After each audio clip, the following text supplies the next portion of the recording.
J'ai connu la richesse, mais j'ai connu aussi la pauvreté. Et j'ai choisi la richesse à chaque putain de fois.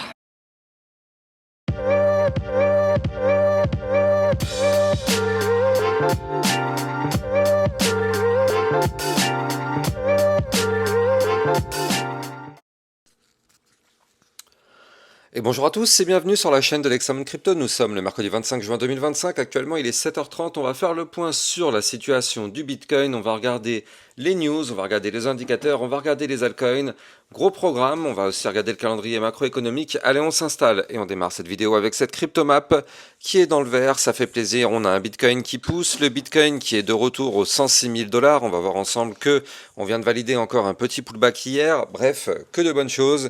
Allez, sans plus attendre, on démarre tout ça avec les news. Alors du côté des news, hier on a vu dans les vidéos privées la crypto GRT. Je rappelle qu'elle est peut-être sur un très joli rebond et donc effectivement hier elle s'est mise à pousser un petit peu, donc ça fait plaisir. On a déjà pu avoir des beaux profits depuis la vidéo. Tout ça, ça se passe dans les vidéos privées. Vous avez bien sûr le lien en description de vidéo pour recevoir des belles opportunités, des pépites et aussi des vidéos de suivi régulières par rapport à plein de cryptos. Du côté des news, Crypto Détente qui adopte officiellement la loi SB 1498 autorisant la saisie de Bitcoin et d'actifs numériques liés à certains délits. Les cryptos confisqués seront versés dans un fonds de confiscation géré par l'État. Donc ça, c'est un tournant de plus dans la régulation crypto américaine. The Blockchain Group, qui devient la première entreprise européenne à gérer une trésorerie en Bitcoin. Elle vient d'acheter 75 Bitcoins pour 6,9 millions d'euros, portant ses réserves à 1728 Bitcoins, s'il vous plaît, c'est quand même pas rien. Donc l'Europe entre officiellement dans la course au Bitcoin comme réserve stratégique. Bien évidemment du côté des entreprises, hein, pas l'Europe en elle-même, mais c'est bien de pouvoir commencer à rivaliser un tout petit peu avec les USA parce que bon bah eux ils accumulent. On sait qu'en Europe on est quand même un peu reculé par rapport à tout ça, ce qui est un peu dommage, mais bon.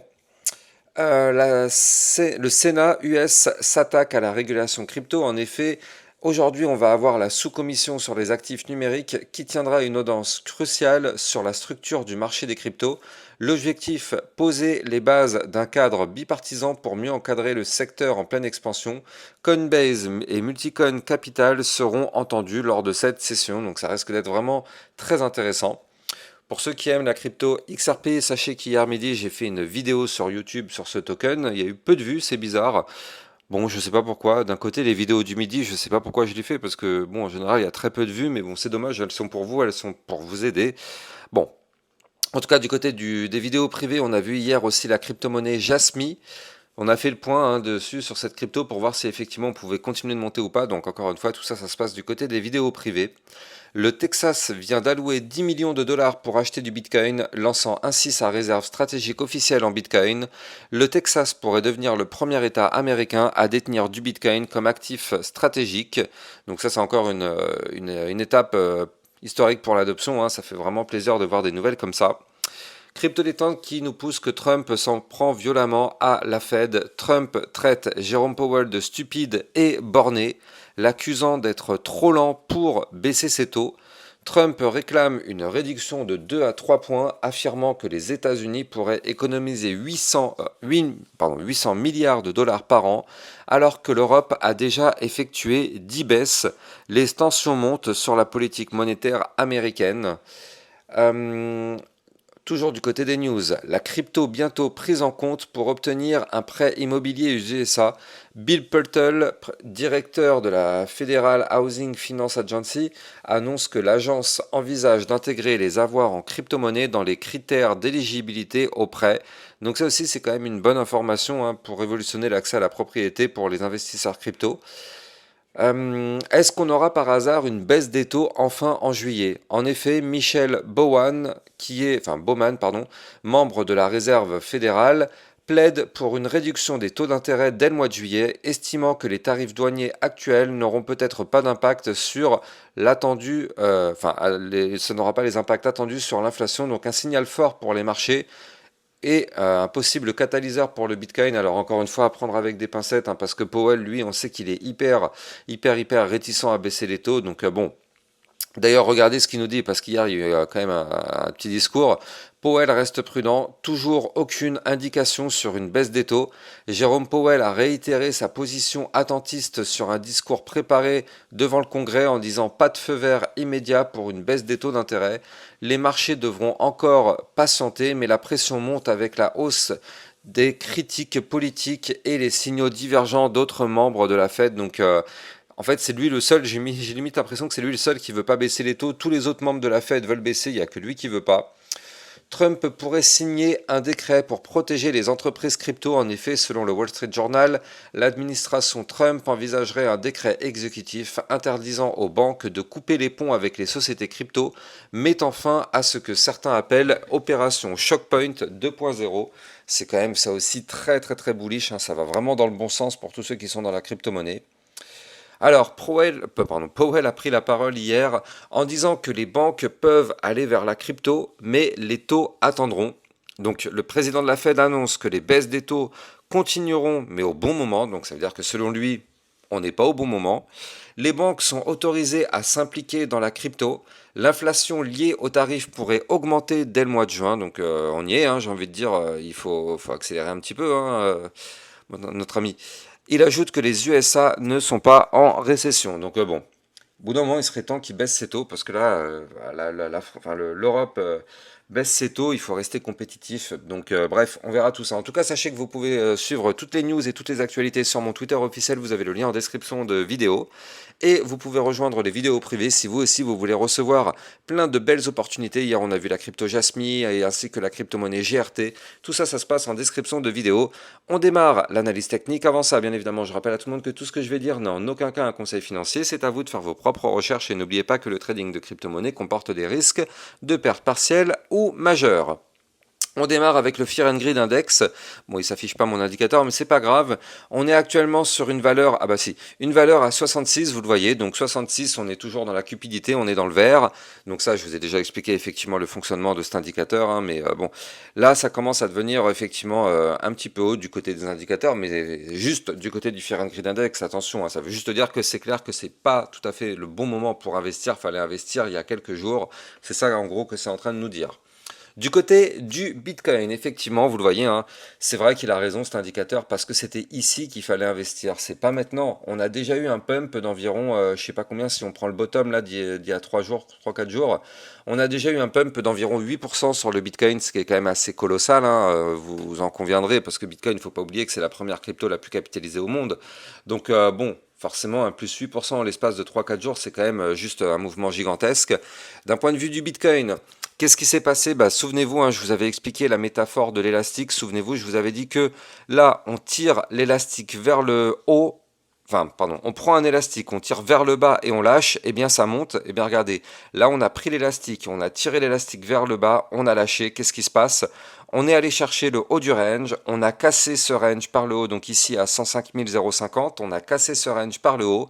Hier, c'était une journée de pullback, donc comme vous pouvez le voir, hier, on a retesté le niveau clé qu'on avait breaké, donc ici, comme vous pouvez le voir, ça a parfaitement tenu, ce qui est une très très bonne nouvelle, hein, du côté du Bitcoin, une excellente nouvelle même. Et donc effectivement, vu que le Bitcoin eh bien, a tenu, le pullback valide, qu'est-ce qui se passe? On reprend de la force et on va chercher les résistances. C'est comme ça que ça marche par palier. On travaille un palier, on le break, on revient retester ce palier. Si ça tient, on va chercher les suivants. Donc c'est exactement ce qui s'est passé. On a breaké, on a retesté, ça tient, on va chercher les paliers suivants. Et donc justement en parlant de paliers suivants, on en aura un qui est à 107 190 $. Et le suivant, il est à 107 872. Et si on break ces paliers, dans ce cas-là, on ira chercher le suivant à 109 461. Puis le suivant ici à 110 351 avant d'aller chercher l'ATH ici à 111 731 pour aller chercher, pourquoi pas, les 110 000, les 113 000 $, pardon. On verra tout ça par la suite, mais là en tout cas pour l'instant, regardez le Bitcoin, et c'est là la grosse nouvelle, le Bitcoin vient de repasser au-dessus du ruban de moyenne mobile moyen terme.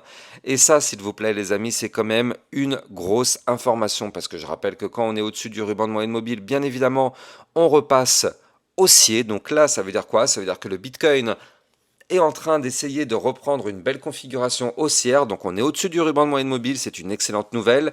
Maintenant, si on veut vraiment confirmer une reprise haussière, on n'a pas le choix. Il va falloir dans un premier temps récupérer ici les 110 351. Il faut impérativement faire des points hauts plus hauts que les précédents, parce que sinon, malheureusement, c'est juste une tendance haussière du côté du ruban de moyenne mobile, mais ça ne confirmerait pas réellement une reprise. Il faut vraiment breaker les derniers points hauts. La bonne nouvelle là aussi, c'est que là, vous le voyez, très sûrement, ça va se passer demain. On va avoir le cross-bull du côté du momentum MACD, comme vous pouvez le voir ici. Là, tac, on a la ligne bleue qui est à 2 doigts de croiser par rapport à la ligne orange. Donc là, ça y est, on est en train de préparer le cross-bull. Et en plus de ça, on est déjà positionné au-dessus du ruban de moyenne mobile. Donc ça, c'est hyper intéressant parce que ça veut dire quoi concrètement? Ça veut dire que là, on a un Bitcoin qui est prêt pour essayer de reprendre de la force. Alors bien sûr, je dis ça, mais on est en crypto-monnaie, il faut vraiment rester très prudent. On le sait par rapport à la géopolitique, Moyen-Orient. Trump avait appelé à une accalmie, à un cessez-le-feu même, et c'est peut-être pas tout à fait ce qui se passe du côté du Moyen-Orient. Donc effectivement, on sait que ça a des impacts directs sur les marchés financiers et donc par répercussion sur les crypto-monnaies. Donc c'est pour ça qu'il faut rester quand même très prudent. Mais en tout cas, on commence à reprendre une petite configuration de potentielle reprise de hausse sur notre Bitcoin. Et ça fait vraiment plaisir. Le problème, c'est que là, vous le voyez, pour l'instant, on est toujours sur des points hauts de plus en plus bas. On est toujours sur des points bas de plus en plus bas. C'est pour ça, je vous dis, il va vraiment falloir valider le fait de reprendre un nouveau point haut pour confirmer et reprendre de la force. Il faut noter que, je vous avais déjà parlé, et heureusement quand même, hein, heureusement, le Bitcoin a vraiment rebondi sur l'endroit qu'il fallait. Parce que souvenez-vous, on avait formé ici un magnifique pattern en premier top, deuxième top, donc un double top. Je rappelle qu'un double top est une figure de retournement baissier, mais je vous avais dit que là, il fallait absolument pas breaker les 101 508. Donc on a breaké, mais grâce au pullback, on a invalidé la cassure. Heureusement, on savait que cette zone-là était une zone qui était très tendue et qu'il ne fallait absolument pas la perdre parce que sinon on aurait pu avoir un retracement très prononcé. Le Bitcoin a rebondi au bon moment, au bon endroit et heureusement, hein, heureusement pour tous les bulls parce que si là on avait vraiment breaké et le pullback ne passait pas au-dessus, c'était pas bon signe, hein. Là, c'était un retour aux 95 000, voire même les 91 000 dollars, on va pas se mentir. Donc, franchement, heureusement que le Bitcoin a fait ce rebond ici qui nous a permis de s'éloigner de la zone de danger du double top. Donc là, vous le voyez, on s'est vraiment éloigné de la zone qui est ici, qui était extrêmement périlleuse. Je vous avais même parlé de précipice. Donc là, on est plus loin que ces niveaux clés. Maintenant, ce qu'il faut se dire, c'est que tant qu'on est au-dessus du haut du range, ici, tout va bien, à 105 050. Et tant qu'on est au-dessus du ruban de moyenne mobile, tout va bien. Donc franchement, du côté du Bitcoin, là, on est en réalité en train de former ce qu'on appelle un pattern en bull flag. Alors un bull flag, vous allez mieux le voir de cette façon-là, voilà, c'est beaucoup plus propre ici.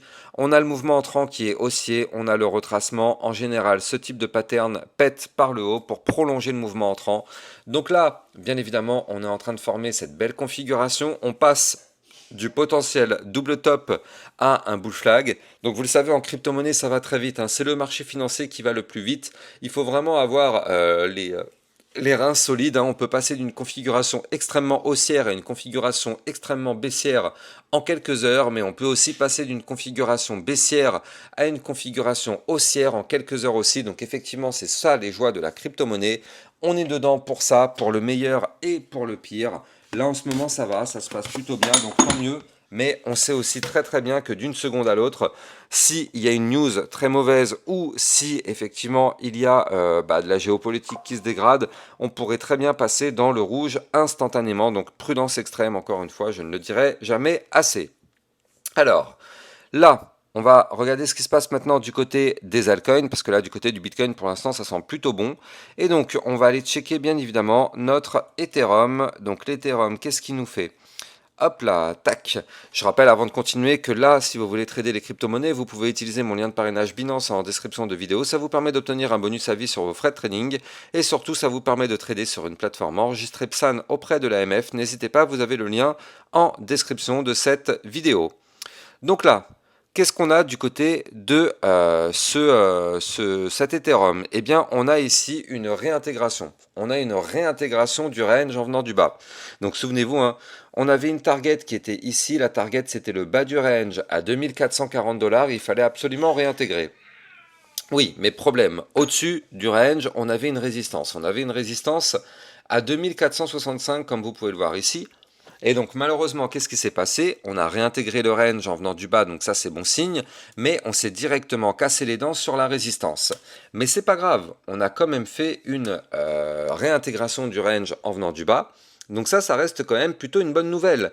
Le fait d'avoir réintégré par le bas, bah du coup ça veut signifier que potentiellement, si on arrive à péter la résistance des 2465 $, on pourrait bien sûr remonter pour aller tenter de rechercher le haut du range ou de s'en rapprocher. Je rappelle qu'on a un haut de range à 2737 $. Et regardez, là, on a la configuration qui est un copier-coller du Bitcoin avec, souvenez-vous tout à l'heure quand je vous parlais de l'élastique, on a tiré l'élastique par le bas, on a réintégré le range en venant du bas. Si on lâche l'élastique il va faire ça. Donc du coup, c'est ce qu'on espère. En tout cas, on espère vraiment que l'Ethereum va remonter. En tout cas, là, on a une première target qui sera ici à 2521. On aura les 2555. Et si on récupère ces niveaux clés, bien sûr, vous l'avez compris, retour à 2737. Et pourquoi pas même aller chercher les 3000 $. Ce seront les niveaux clés forcément qui nous attendent par la suite. On est à deux doigts de péter d'un point de vue RSI la ligne de tendance baissière aussi, donc ça c'est pareil, c'est excellent hein, du côté de l'Ethereum. On est à deux doigts de péter cette ligne de tendance baissière pour reprendre justement une tendance haussière, donc ça reste vraiment très intéressant du côté de l'Ethereum. Il va falloir surveiller tout ça parce que là franchement cette réintégration, bon là aujourd'hui on va être sur une journée de pullback parce qu'on a eu la réintégration hier, donc forcément aujourd'hui on est sur une journée de pullback, mais si on valide ce pullback, effectivement ce serait notre target en tout cas théorique sur l'Ethereum, donc à surveiller vraiment et regarder du côté du momentum MACD. On n'est pas encore sur un cross bull, mais peut-être que dans 3-4 jours on pourrait l'avoir ce cross bull. Donc non, franchement ça peut sentir vraiment très bon.